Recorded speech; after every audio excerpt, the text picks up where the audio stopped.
Here's everything you missed in pop culture this past week. Coldplay's Chris Martin made headlines when he unintentionally exposed astronomer CEO Andy Byron, a married man, for having an affair with his HR chief, Kristen Cabot, on the Kiss Cam at a recent show. Take a look. Oh, look at these people. All right, come on. You okay? Oh, what?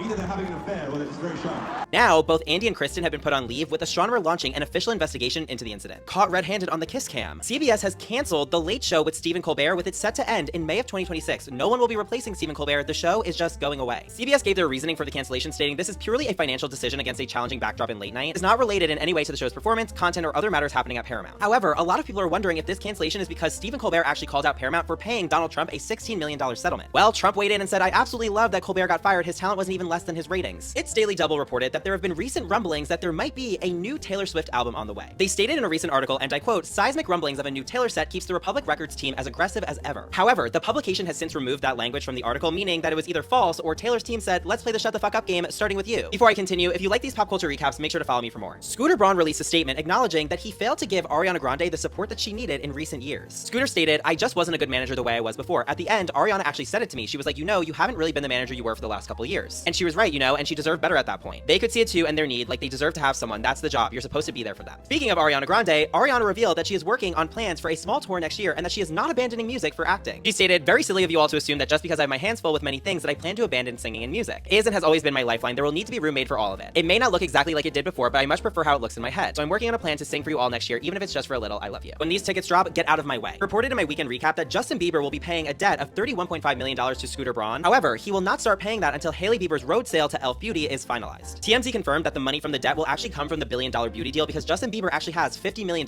invested in Rhode. Maya Papaya and Huda from Love Island Season 7 both appeared on Alex Cooper's Call Her Daddy podcast, revealing a lot of information about their fellow islanders. Amaya revealed that she thinks Nicole Andrea is going to be the strongest couple outside of the villa besides her and Brian, and Huda revealed that from her perspective, her and Jeremiah are cordial, and she quickly let everybody know that she believes that Sierra was the fakest person in the villa. For those of you wondering if Miley Cyrus would ever go on tour, well, she answered your questions, and you might not be happy about it. When asked by Good Morning America if she would ever tour, Miley stated, "I do have the physical ability, and I have the opportunities to tour. I wish I had the desire, but I don't." She also stated that it is really hard to maintain sobriety when out on the road, which is a really important pillar of stability in her life. The 2025 Emmy nominations were this past week, with many notable nominations revealed. Severance leads the Emmy nominations this year with a whopping 27 noms. Harrison Ford received his first ever Emmy nomination at 83 years old for his role in Shrinking. Among notable snubs, Squid Game Season 2 received 0 nominations, and so many more. Stevie Wonder recently addressed the rumors that he is faking his blindness at a recent show. He stated that everyone knows the truth and that he shortly became blind after he was born, and that it was a blessing because he is able to see the world in the vision of truth. And lastly, Roblox might become a dating platform? You heard me right. Roblox's CEO stated that the platform will eventually support dating for verified adults 21 years or older. He stated, "I think a lot of people who might be afraid to go on a real-life date might find it easier to have a virtual date to start."